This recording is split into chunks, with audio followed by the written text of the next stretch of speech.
Bonjour, bienvenue à Inspiration. Et oui, on continue notre beau sujet dans ce mois de février, Dieu de provision.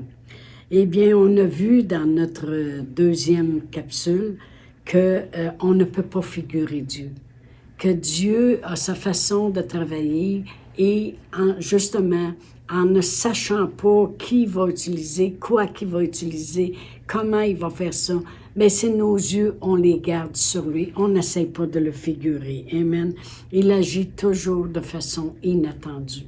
Combien de fois j'ai vu Dieu agir et ce n'était pas ce que j'aurais pensé. Amen. Je peux dire que dans ma marche avec le Seigneur, c'est toujours comme ça. Et si je regarde aussi dans la parole de Dieu, je vois comment Dieu utilise de façon vraiment inattendue. Et aujourd'hui, ce que je veux mettre l'emphase, c'est qu'il fait toujours infiniment au-delà. Toujours au-delà. C'est pas un Dieu du juste assez.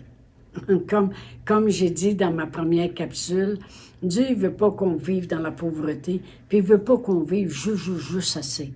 Parce que juste assez, c'est centré sur nous. C'est j'en ai assez pour ça, mais j'en ai pas plus. Non, on sert un Dieu d'infiniment au-delà. Et c'est ça que je veux qu'on regarde aujourd'hui. Et pour ça, on va lire une histoire dans la parole de Dieu, dans 2 Rois 4, puis je vais lire du verset 1 à 7.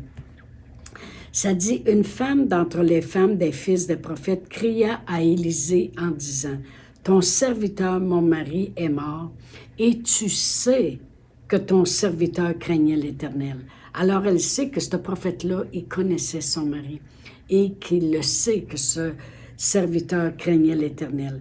Or, les créanciers est venu pour prendre mes 2 fils et en faire des esclaves. Parce que lorsque tu payais pas tes dettes dans l'Ancien Testament, c'était pas « je déclare faillite », c'est que tu t'en vas comme esclave. OK. Élisée lui dit, « Que puis-je faire pour toi? Dis-moi, qu'as-tu à la maison? » Dieu, il s'attend qu'on va travailler avec quelque chose. Il s'attend qu'on va travailler avec notre foi. Et ça, lorsqu'on était à l'école biblique pendant 2 ans aux États-Unis, il nous disait des fois, « Ayez pas une foi seulement dans une boîte à mal. » Ce qu'ils veulent dire, c'est toujours s'attendre que le monde va nous envoyer de l'argent. Il dit, souvent Dieu veut utiliser un talent, Dieu veut utiliser quelque chose qu'on a. Dieu, il peut faire plein de choses. Amen. Alors il dit, qu'as-tu à la maison? Qu'est-ce que tu as? Elle répondit, ta servante n'a rien du tout à la maison qu'un vase d'huile. Elle dit, j'ai rien. La seule chose, là, si tu veux savoir ce que j'aurais, là, c'est un petit vase d'huile. Et il dit, va demander au dehors des vases chez tous tes voisins, des vases vides, et n'en demande pas un petit nombre. Quand tu seras rentré, ferme la porte sur toi et sur tes enfants. Tu verseras dans tous ces vases et tu mettras de côté ceux qui seront pleins. Autrement dit, il pensait, connaissant les femmes, quand on dit tu peux y aller à fond de train, tu peux en demander beaucoup, bien, habituellement, on ne se gêne pas, on y va pas à la petite cuillère, on y va avec la pelle. Amen. Alors, il dit sûrement qu'elle va en demander beaucoup, alors sûrement que Dieu, il va prendre soin de ton besoin. Ceux qui seront pleins, tu les mettras de côté, les autres, bien, tu les remettras aux gens, autrement dit. Alors, elle le quitta, elle ferma la porte et elle, sur elle et sur ses enfants. Il lui présentait les vases et elle versait. Lorsque les vases furent pleins, elle dit à son fils, « Présente-moi encore un vase. » Mais il lui répondit, « Il n'y a plus de vase. » Et l'huile s'arrêta. Elle alla le rapporter à l'homme de Dieu et il dit, « Va vendre l'huile et paie ta dette et tu vivras, toi et tes fils, de ce qui restera. » Alors, je veux vraiment que l'on voit que Dieu a pourvu. Je sais que j'ai souvent parlé de cette écriture-là. C'est une de mes histoires favorites de l'Ancien Testament parce que je peux reconnaître le Dieu que je sers. je peux reconnaître le privilège que j'ai eu un jour de connaître Dieu comme il est véritablement. Pas un Dieu qui punit, pas un Dieu qui rend le monde malade, pas un Dieu qui est en colère contre nous, mais un Dieu d'amour qui pourvoit, un Dieu de provision. Il nous aime tellement. Comment nous, on ne peut pas se retourner de bord et nous aussi l'aimer à notre tour avec tout ce qu'il est. Et cette histoire, je la trouve magnifique. Et puis, il y a plusieurs petits détails, mais une chose que j'aime bien, c'est le verset 7, lorsqu'il dit « Elle alla le rapporter à l'homme de Dieu. » Elle a dit « Voici le miracle que Dieu vient de faire. » Tu sais, tu vas à Dieu, quand elle allait à l'homme de Dieu, c'est qu'elle allait à la parole de Dieu. Parce que dans l'Ancien Testament, les prophètes emmenaient la parole de Dieu. OK? Maintenant, un jour, Dieu a parlé à des hommes qui ont écrit la parole de Dieu. Quand on va dans la Bible, on va à la parole de Dieu.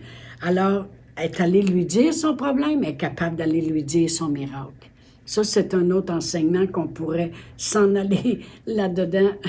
Comme, oui, des fois, on dit notre bagage à Dieu de problème, mais des fois, c'est bon d'aller à Dieu puis le remercier du miracle qu'il a fait aussi. Elle est allée voir l'homme de Dieu et a dit, voici le miracle que Dieu a fait. En voulant dire maintenant, qu'est-ce que je fais avec toute cette abondance? Il dit, va, paye ta dette et tu vivras du restant. Et là, le rapporta à l'homme de Dieu qui dit, va vendre l'huile, paie ta dette, et tu vivras, toi et tes fils, de ce qui restera. Merci Seigneur. Ce que je veux qu'on voit, c'est comment on sert un Dieu du plus qu'assez. Non seulement il prend soin de sa dette, mais il prend soin qu'elle puisse vivre après. Non seulement elle, mais sa famille, ses enfants. Amen.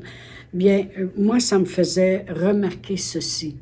Dieu a tant aimé le monde qu'il a envoyé son Fils Jésus, afin que quiconque croit ait la vie, puis qu'il l'ait en abondance. Amen. Puis qu'il l'ait éternellement. Mais voyez-vous, non seulement Jésus est venu, puis il a payé notre dette, mais on vit maintenant de tout ce qu'il a accompli. Wow! Il aurait pu juste payer notre dette, on marche sur la terre, que sera, il y a des fléaux, on tombe à terre, on ne se relève plus, mais c'est pas grave, il a payé notre dette, puis un jour on va aller au ciel. Mais non seulement il a payé notre dette, mais il veut qu'on vive aussi de tout le restant de qu'est-ce qu'il a fait aussi. Amen. Et c'est pour ça que j'avais lu dans Romains 8, 32, qui dit « Lui qui n'a point épargné son propre Fils, mais qui l'a livré pour nous tous, comment ne nous donnera-t-il pas aussi toutes choses avec lui? » Dieu, c'est un Dieu de plus qu'assez. Non seulement il paye notre dette, mais il veut qu'on ait toutes choses aussi avec lui. Il veut qu'on vive. Amen. Pour ça que Jésus dit, je suis venu afin que les brebis aient la vie, et qu'elle l'ait en abondance. Quand je regarde cette histoire-là, je pense à notre Seigneur Jésus-Christ, qui a payé ma dette, mais qui fait aussi que je vive sur la terre et que je vive éternellement de toutes les choses qu'il a accomplies. Vous savez, la parole de Dieu nous dit qu'il s'est fait pauvre à la croix. Il s'est laissé dépouiller de sa robe pour que nous, on soit enrichis. Il y a tout un échange qui a pris place. Il a porté nos maladies, nos infirmités pour que nous, on ait la guérison. Amen. Cette femme-là, quand elle est allée reporter à l'homme de Dieu que maintenant, elle avait assez d'huile pour payer sa dette, elle dit maintenant, tu peux vivre. Tu peux vivre. Tu peux t'acheter des provisions. Tu peux envoyer tes enfants à l'école. Tu peux les habiller. Toi et tes enfants. Tu peux vivre. Notre Seigneur Jésus-Christ a payé notre dette, mais il veut aussi qu'on vive. Méditez là-dessus, vous allez voir. Dans Éphésiens 3:20, la parole de Dieu dit « Or à lui qui peut faire, par la puissance qui agit en nous, infiniment au-delà de tout ce qu'on peut demander ou espérer. À lui soit la gloire. Amen. Alors Dieu, il veut que l'on ait infiniment au-delà. Il y a une histoire aussi dans la parole de Dieu qui m'épate, vraiment. Si je vais dans Jean 2, dans le Nouveau Testament, ça aussi, ça me démontre encore une fois la grandeur de Dieu. Je vais la lire du verset 1 à 11, et plusieurs d'entre vous connaissez cette histoire. Mais la parole de Dieu dit, « 3 jours après, il y eut des noces à Cana en Galilée. La mère de Jésus était là, et Jésus fut aussi invité aux noces avec ses disciples. Le vin ayant manqué, la mère de Jésus lui dit, « Ils n'ont plus de vin. » Jésus répondit, « Femme, qu'y a-t-il entre moi et toi? Mon heure n'est pas encore venue. » Sa mère dit au serviteur, « Faites ce qu'il vous dira. » Amen.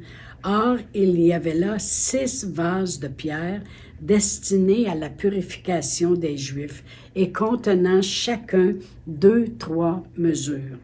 Jésus leur dit, « Remplissez d'eau ces vases. » Il y a souvent des choses qu'il va nous demander de faire. Puis lui, il produit le miracle au travers de cela. Et ils les remplirent d'eau jusqu'au bord. Il dit, « Puisez maintenant, leur dit-il, et apportez à l'ordonnateur du repas. » Et ils lui apportèrent. Quand l'ordonnateur du repas eut goûté l'eau changée en vin, ne sachant d'où venait ce vin, tandis que les serviteurs qui avaient puisé l'eau le savaient bien, il appela l'époux et lui dit, « Tout homme sert d'abord le bon vin, puis après le moins bon lorsque les gens se sont enivrés, mais toi tu as gardé le bon vin jusqu'à la fin, jusqu'à présent. » Je veux pas tout décortiquer cette histoire-là, mais je veux sortir un point de l'histoire, de cette histoire-là. Et je veux que vous remarquiez que le miracle que notre Seigneur Jésus-Christ a fait de provision, parce qu'il représente son Père, qui est le Dieu de provision, n'était pas nécessaire. Est-ce que c'est nécessaire? Franchement. Puis c'est le premier miracle qu'il fait. C'est pas nécessaire. Mais Dieu, je suis certain que les apôtres y ont dit, « Wow! » Jésus s'en faisait que ce couple-là aurait été déçu que leurs invités manquent de vin. Il n'avait pas prévu le coup comme il faut. Puis Jésus, wow, il a pourvu à leurs besoins afin qu'ils ne soient pas déçus. Tu sais, il aurait pu dire, ben, vous avez bu trop vite. Puis il aurait été déçu parce que t'aimes, t'es des Juifs, t'aimes montrer que tu as la provision. Puis là, il aurait montré qu'ils n'ont pas pensé assez, puis ils sont cheap parce qu'il en a manqué. Jésus a changé l'eau en vin pour que le couple ne soit pas déçu d'avoir eu un manque envers leurs invités. Ça, c'est le Dieu du plus que c'est. S'il est capable de faire des miracles, amen, et puis d'une situation qui n'est même pas tragique, ok, elle est décevante, mais pas tragique, combien plus veut-il en faire dans nos vies? Amen. Si je regarde au verset 11, ça dit, « Tel fut à Cana en Galilée, le premier des miracles que fit Jésus. Il manifesta sa gloire et ses disciples crurent en lui. » C'est quoi la gloire de Dieu? C'est manifester la provision de Dieu. Parce qu'il a fait ce miracle de provision-là qui n'était même pas nécessaire, puis il appelle ça manifester sa gloire. Alors quand Dieu pourvoit de façon inimaginable, on ne peut pas le figurer, et qu'il fait toujours au-delà de ce qu'on pourrait demander ou espérer. Comme la parole de Dieu le dit, c'est sa gloire qui éclate. La gloire, lui, revient. C'est pour ça que des fois, souvent, on va dire, on va dire souvent, la gloire lui revient. Des fois, les gens vont me dire à moi, wow, hey, c'est grandiose ce que Dieu a fait. Oui, la gloire lui revient. Parce que c'est à lui la gloire. Parce que c'est lui qui l'a fait. Parce que c'est un Dieu qui pourvoit. C'est un Dieu de provision. Puis il fait toujours infiniment au-delà. Amen. Là, si on irait dans l'histoire, dans Luc 5, et je vais juste y aller rapidement, c'est l'histoire où Pierre est allé à la pêche. Et il n'y avait rien pris de la nuit, rien. Si on commence à lire au verset 4, ça dit... Lorsqu'il eut cessé de parler, dit à Simon, « Avance en pleine eau et jetez vos filets pour pêcher. » Simon lui répondit, « Maître, on a travaillé toute la nuit sans rien prendre, mais sur ta parole, je jetterai le filet. » L'ayant jeté, ils prirent une grande quantité de poissons et leurs filets se rompaient. Et puis, il était obligé de faire signe aux autres barques alentour de venir en pleine eau avec eux, venir les aider à sortir ce filet-là qui avait plein de poissons. Amen. Ce que je veux qu'on voit, c'est que Dieu fait au-delà. Puis Dieu pense grand, parce qu'il a dit à Pierre, « Lancez vos filets. » Puis Pierre, il dit, « OK, on n'a rien pris de la nuit, mais on va en lancer un. Je lancerai le filet. » On voit que la foi de Pierre n'est pas là, mais son obéissance est là. Des fois, souvent, pas des fois, souvent notre foi n'est pas à la hauteur. Je peux dire que bien des fois, il y a des choses qui se sont produites, puis je disais, Seigneur, il me semble que je n'avais pas plus la foi pour ça que pour autre chose. Puis tu as agi encore une fois au-delà. Pourquoi? Parce que Dieu fait infiniment au-delà. Jésus, il sait qu'il leur a dit de lancer leur filet, pluriel. Puis qu'eux autres n'ont lancé rien qu'un parce qu'ils pensaient, oh bon, on va toujours bien avoir pris ce montant-là aujourd'hui. Mais Dieu, il pourvoit toujours infiniment de là. Ben, le filet, là, il était après se déchirer tellement qu'il y en avait. Parce qu'on sert un grand Dieu. Amen. Il faut élargir notre façon de penser avec le Dieu de provision. J'ai marqué ici, il paye des dettes, puis il veut que tu vives avec le reste. Il peut multiplier la farine dans le pot pour que tu aies de quoi manger pendant 3 ans et demi, ce qu'il a fait avec le prophète et la veuve. Il peut nourrir 15 000 personnes. Il peut remplir des filets jusqu'à ce que ça déborde. Il peut faire sortir son peuple avec tout le trésor de l'Égypte. Il peut nous faire vendre au plus haut prix. Il y a des maisons qui se sont vendues cette année et les gens ont tombé à terre. Profitez-en de ces temps d'abondance. Je peux juste vous dire, profitez-en. Puis mettez-le de côté, puis gaspillez-le pas inutilement. Il y a des temps durs, encore plus durs qui s'en viennent. Mais je ne veux pas tomber là-dessus. Ce que je veux, c'est que vous préparez que Dieu, lui, il peut toujours pourvoir, peu importe les situations. Dieu peut bâtir des églises. Amen. Dieu peut multiplier ton rien. On n'avait rien. On n'en a pas encore énormément. On a un petit peu plus qu'au début, merci Seigneur, avec le temps, hein? Quand même. Mais on n'a jamais manqué de rien. Vous voyez bien la grosseur que je suis, que je ne manque pas de nourriture. Amen. Puis je ne manquerai pas non plus de faire arranger mes cheveux, puis je ne manquerai pas de mes petites boucles d'oreilles non plus. Je ne manquerai jamais de rien avec le Dieu que je sers. Mais Dieu, il a multiplié nos riens. Amen. On sert un grand Dieu. Si on est à court d'idées, Dieu peut nous en donner. Je vais juste vous donner un petit exemple en terminant. Il y a une femme qui avait besoin d'argent. Et puis, elle était bonne couturière. Puis, elle a eu une idée à un moment donné. Elle restait près de, on appelle ça une cour à scrap, où qui envoie les autos là, pour les détruire.